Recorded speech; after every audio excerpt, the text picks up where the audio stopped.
팬데믹 때문에 정말 많은 것들이 멈춰섰었죠. 그런데요, 이 엄청난 위기를 오히려 기회로 바꾼 산업이 있습니다. 바로 한국의 의료 관광 산업인데요. 오늘은 이들이 어떻게 K-메디컬이라는 거대한 생태계로의 전환을 준비하고 있는지 그 핵심 전략을 깊숙이 들여다보겠습니다. 자, 오늘 이야기는 이렇게 흘러갈 겁니다. 먼저 과거에 얼마나 잘 나갔는지, 그러다 어떻게 한순간에 위기를 맞았는지부터 시작해서요.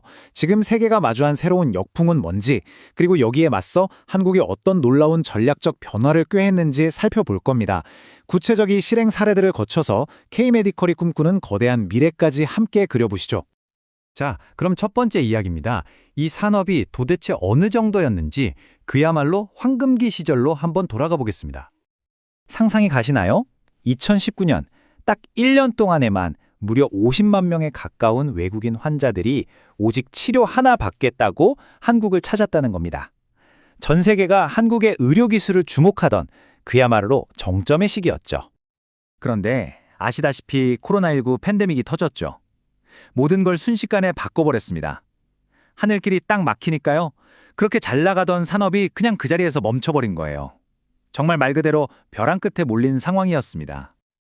자, 그럼 이제 팬데믹이 끝났으니까 다시 예전처럼 돌아가면 되는 거 아니야? 라고 생각할 수 있잖아요. 근데 현실은 그렇게 간단하지가 않았습니다. 세계 경제랑 정치가 완전히 새로운 국면으로 접어들었거든요. 회복의 길은 훨씬 더 복잡해졌죠. 건국대학교 서병로 교수가 지금 이 상황을 아주 기가 막힌 비유로 설명했는데요. 바로 호두까기 현상입니다. 이게 뭐냐면 호두가 양쪽에서 꽉 눌려서 깨지잖아요. 지금 한국이 강대국들 사이에서 딱 그 신세라는 거죠. 이러지도 저러지도 못하는 아주 어려운 상황인 겁니다. 구체적으로 보면 이렇습니다. 미국과 우크라이나, 또 중국과 러시아, 이런 강대국들의 갈등이 점점 심해지면서 국제 비즈니스 환경 자체가 그냥 꽁꽁 얼어붙어 버린 거죠.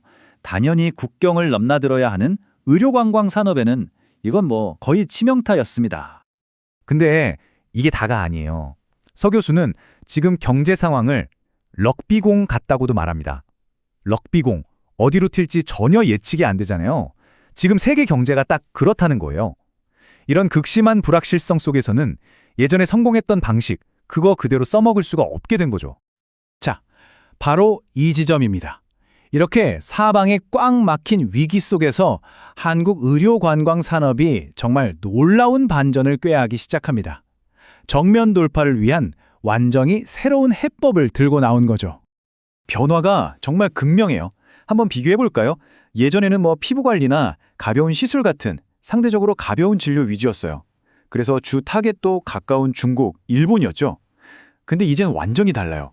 암, 심장수술, 장기이식처럼 정말 생명이 달린 중증 질환 치료로 방향을 확 튼 겁니다. 타겟 시장도 독립국가연합, 즉 CIS 국가들이나 미국, 중동처럼 훨씬 넓어졌고요. 한마디로 양으로 승부하던 시대는 끝났다. 이제는 질로 가겠다 이겁니다. 이 새로운 전략의 핵심, 그 중심에는 G2G 마케팅이라는 개념이 있습니다.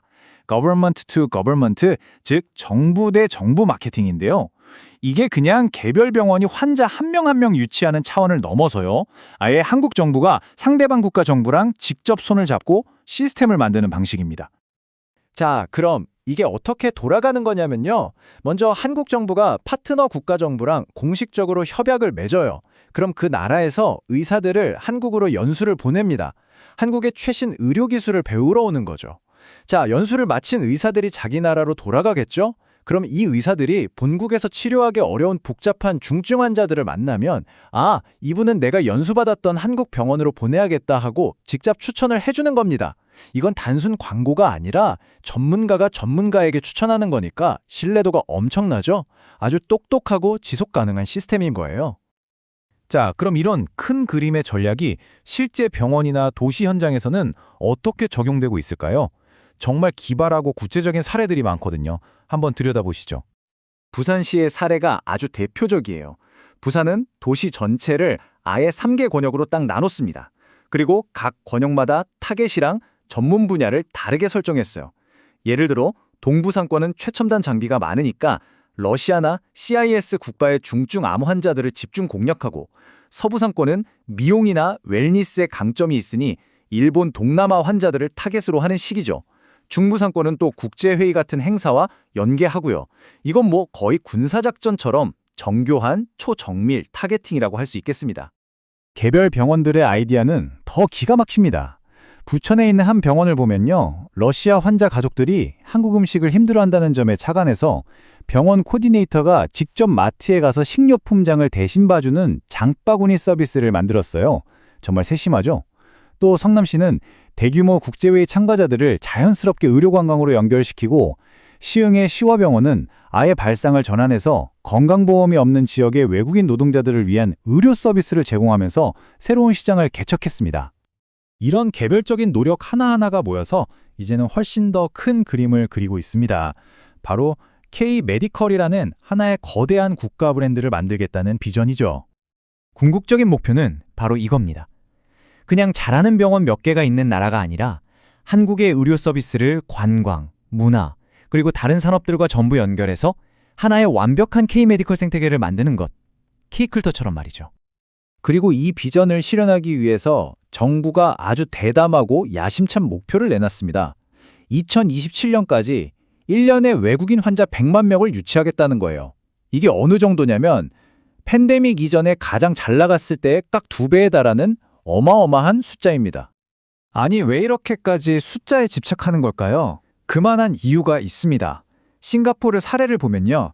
의료관광 산업이 국가 전체 경제 성장률을 무려 1%나 끌어올리는 효과를 냈어요. 100만 명 목표를 달성한다는 건 단순히 외화를 버는 걸 넘어서서 수많은 좋은 일자리를 만들고 국가 경제 전체에 새로운 피를 수혈하는 정말 강력한 성장 엔진이 될 수 있다는 뜻입니다.